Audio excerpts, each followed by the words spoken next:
The luck of the Irish, by the way, we mean that ironically. Historically, Irish luck is fucking terrible. My name is James. I am Irish. This is what I sound like. It's not a speech impediment. And it's wonderful to be here as part of the Baltic Comedy Tour. I'm representing the Vilnius chapter along with our American Lithuanian Benjamin, because we couldn't find any funny Lithuanians. But it's fun, and there's the usual, there's the why did you come to the Baltic States? And that's, for me, it was my wife. I've been happily married for about a year now, and she wanted me to see her culture, where she come from. And I thought, okay, I'm down for this, I'm adventurous, I'll give it a shot. And I've had a lot of fun with it. It's, I've got to appreciate some of the finer points of life on the far side of the continent. And I've got to show off some of mine as well. And it's made me realize that a good relationship is like a mirror. You hold it up and you see how you appear to someone else, someone that you love, and kind of what impression you make, what's important, and all the rest. And I got to do that with probably one of the most quintessential Irish events, an Irish funeral recently. My grandmother passed away 2 months ago. Don't laugh at that part. My grandmother did pass away recently, and I got to take my wife back to show her the Irish funeral. My grandmother incidentally passed away the day after seeing my performance of my first stand-up comedy show, so my body count is 1. Just watch out for yourselves tonight. But yes, I got to bring my wife there, and for those who have not yet experienced an Irish funeral, we do a lot of storytelling. For us, it's important to get together, to remember the person that's passed and tell nice stories, what we remember about them, what they meant to us. And my family, all my extended family have sat around and they were talking about something that had happened when my gran passed. So my gran, we lost her at about 3:30 in the morning. At 3:32, in Dublin, there's 2 big pillars coming out of the power plants that my granddad, who had passed about 10 years ago, was the engineer on. And lightning struck the chimneys of the power plants 2 minutes after she had gone. And the family they took solace in that. They said, that's Granddad. He's come down to find Granny and bring her up. It's a lovely thought, right? Personally, I think that was actually Granny getting up there, finding out he's been banging angels for the last 10 years. And it took 2 minutes for her to come back down and wreck his shit. So, yeah, that was me showing off some of my culture, but I've had a year here where I can appreciate her culture as well. And that's been really wonderful for me. Now, one of the things that I've learned from the first half is the pronounced difference between how you see yourself with either being Baltic or Nordic. So some of this may be more Baltic specific. Some of you may feel that this doesn't apply to us because we are more Nordic. So I'm actually going to test this out on you guys and see which label do you identify more with. You can be whichever you want. We're not going to judge here. Self-identification is important. So the first off, the things that I found I identified strongly with, and I made it feel like it was a home away from home. We both have a lot of alcohol addicts. We both have a very strong drinking trouble. Is that a Baltic or a Nordic thing? That's both, and it's an Irish thing as well. We've got that in common then, I'm glad to hear. We have our own take on the food pyramid. Grains and meats and cereals are not for us. We all assemble potatoes into a pyramid, wrap it in cabbage, and drizzle it with meat. Is this a Baltic or a Nordic thing? Baltic. That's Baltic. I'm hearing Baltic winning here. Okay, so I feel like I'm going to be comfortable here. There's some of the more wider cultural stuff. I mean, one of the things that springs to mind is we both have an excessively high suicide rate. Finish! That's more Nordic. Okay, fair enough. I didn't expect that one coming. I don't know why that is over this side of the world. I'm too polite to ask, but I'll tell you why we do it. We live on a shitty little rock sticking out of the Atlantic Ocean. So if you drink or you kill yourself, it's all there is to do. And yeah, there's some other stuff as well. I mean, our history is roughly similar. We've had a larger empire who lives next door to us that's occasionally dicked us over throughout history and made us second-class citizens in our own place. So I feel like I identify a lot with what I've lived here, and it's made me feel really comfortable. I'm doing my best. I've been here a year, so I'm trying to learn the Lithuanian language. I don't really have, I think whenever you go somewhere, it's important you should learn the language, right? I mean, I've only been in town for about 2 hours, so all I've picked up so far is Tallinn, but I'm hoping to improve on that as I go. Am I even pronouncing that correctly, by the way? That's not a comedy, that's me literally looking for I'm getting my accent right. Yeah, so I've spent the last year studying the Lithuanian language. I've got myself a tutor now, they're teaching me the basics. So when I landed, I did the polite thing. Get an expression you can rattle off that just says, I don't speak your language, but I'm not one of those cunts who won't try and learn.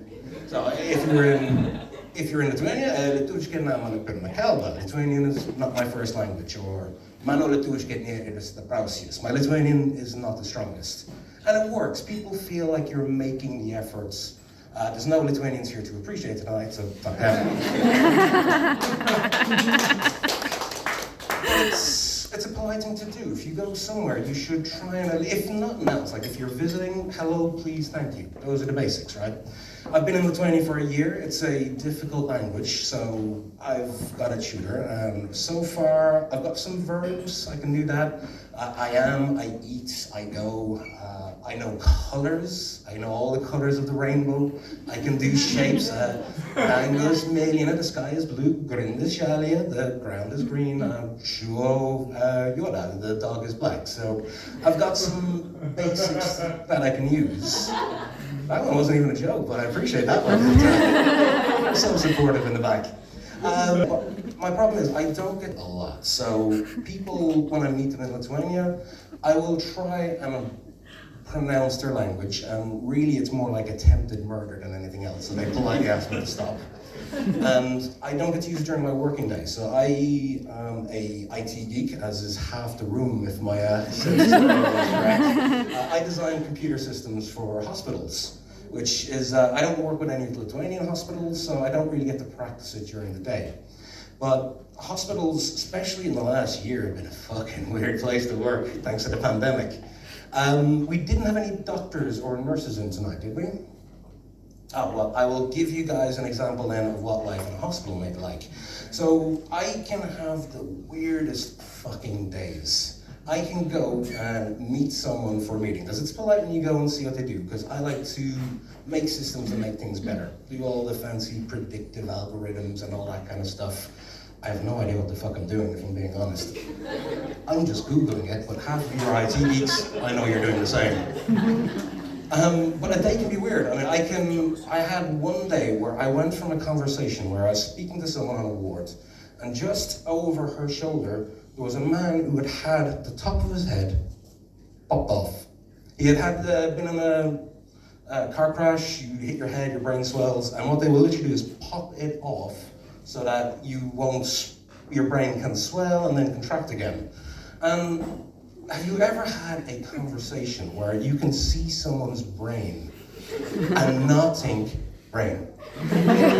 Brain. Oh, that's a fucking brain. I'm an IT geek, I'm not built for that shit. It's not always as intense as that. I mean, I went from that meeting and then I went down to deal with the emergency departments. Because we like to automate when you've got very commonly occurring things. If something happens a lot, you do what you can to make it an automated process. And one of the most common things not one of the most common, depending on where you go, I suppose, is an RFP, the removal of a foreign body.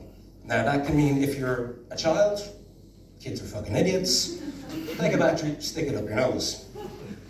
If you're an adult, you got bored. We all know, and that's okay, we don't judge. You put something somewhere where it wasn't designed to go, it got lost, and now you're here to get it removed. And that's fine, we don't judge. Don't lie to your doctor about what happened. So much time gets wasted in these scenarios on the elaborate stories. Well, I was painting my ceiling, but it was a hot day, so I was naked. I was up the stepladder. I left a tin of deodorant down there so I could freshen up afterwards, and I fell. Sir, we do not judge. But your story doesn't explain the fact of why that tin of deodorant was wrapped in a condom, so...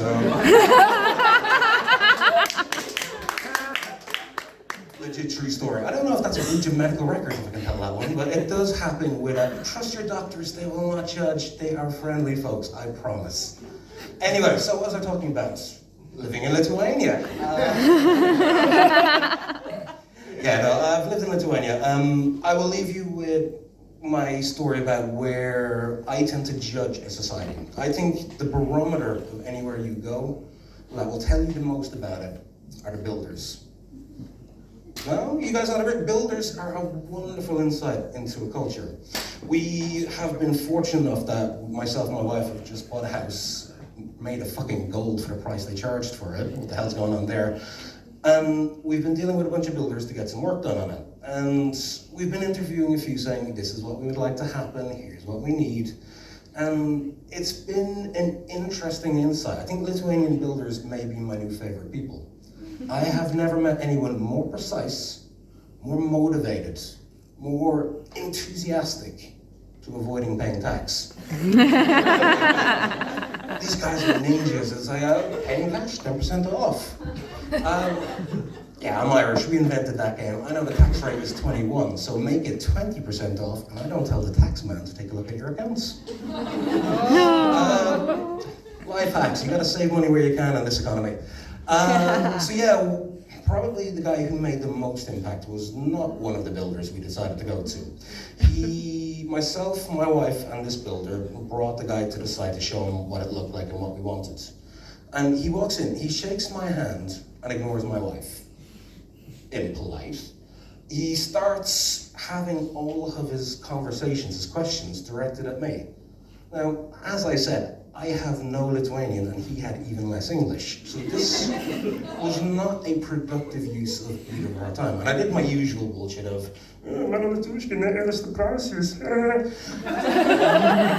no, the guy just keeps directing the stuff at me. And I'm like, I don't know what to tell you, guy. I have no idea what the fuck you're saying here, because it's quite a technical conversation we needed to have. And my wife is answering every question he asks, and he's not even acknowledging her. He takes the answer and still looks at me and directs the follow-up question to me, which is disconcerting. I don't know if he thought I was a ventriloquist, just throwing my voice to his right. But it goes on, and my wife is getting more and more frustrated. And I know when my wife is getting annoyed. I have years of practice of doing it. I can tell. And it comes to a very, very abrupt halt at one point. And my wife says, no, we're done, and we walk out. So I want to know, well, is he a bad builder? What's going on? We're clearly not going with him. Are we? Fuck was the response. And apparently what he had said to her was, I'm speaking to your husband. And she says, he doesn't speak any Lithuanian, you can speak to me. No, the man needs to make the decisions. I know, right? Oh, it gets fucking better, lads, hang on. So she again explains, I have no Lithuanian to speak of. He can direct the questions at her. And he responds with, no, he can make the decisions, translate for him, he can decide. All you need to worry about is the colors. Don't fucking laugh at that. That's fucking awful. It was a horrendous way to see it. It made me really fucking angry. And I'll leave you a why. You're a clever looking bunch. You don't need me to explain to you why this is awful, but I will for shits and giggles. One, women are just as capable as men. I think we can all agree on that, right? So, two, I am a lazy fucker, and I was enjoying the fact that my wife has to do all the hard work. I shouldn't decide anything. Look at what the fuck I'm wearing, for fuck's sake. This is when I get away from my wife. I wear unsupervised clothes. But the thing that made me most angry, and that's what I'll leave you guys with, he wanted to speak to my wife only about colors and to me about everything else. And the only fucking words I know in Lithuanian are colors. You guys, come on,